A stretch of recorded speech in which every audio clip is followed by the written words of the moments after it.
Today I'm doing a review of a Chinese wheelchair attachment. So this Chinese wheelchair attachment, it's still got a bit of wrapping paper on it, but yeah, this is like one of those attachments that you'll see on Amazon and other places that's super cheap, that a lot of people wonder, shouldn't I get it? Now the difference between this one and the one that I reviewed before is that this one does attach underneath the chair, and it actually hooks on by means of brackets like this, so that it can be used with a chair that has swing away leg rests like this, as many of us do need swing away leg rests. So what I want to show you is a few really good features of the chair, and then I want to talk about some negatives, and then I'm going to just wheel off. So here are some features of the chair. So some really good things. By the way, it works by throttle, so that's your throttle. You have 3 speeds. I mean, you will never need all 3 speeds. This is super fast, like a 26 mile an hour. On the first speed, it can go up to about 15 miles an hour, which is too fast and isn't legal. So that is the first negative. Because it's a throttle, you can actually get a throttle limiter, but I haven't managed to work out where to get one or how, so I will do that in the future.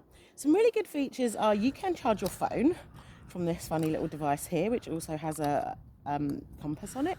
You have a super loud horn, and you have lights, and the lights, you can't see them because it's daytime, but they're really, really bright.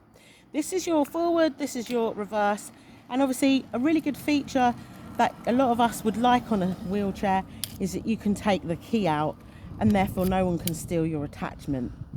So another thing I want to talk about that's not so positive is that you might not realize how much you need to use brakes on a chair like this. So I'm talking about mainly you're going to be using this brake, I'll show you in a minute, to stop the chair because of the speed of the throttle, or the power of the throttle. So you do actually need this brake, unfortunately, but you also need to use the brakes on your actual chair, because obviously you're going to get a roll back on hills and things like that.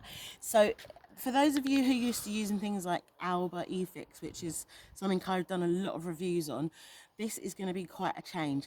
The other thing is, obviously you're forward driving the chair, so you do not always have as much pull. People think these are really great, and in comparison to ai.ai.dp, this would be a lot more off-road. It really isn't. I'm going to go around in a loop and show you why it isn't.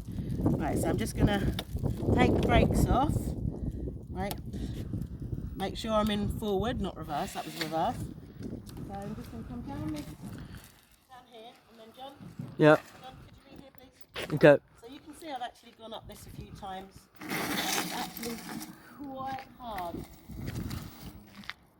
John, could you stand there? Yeah.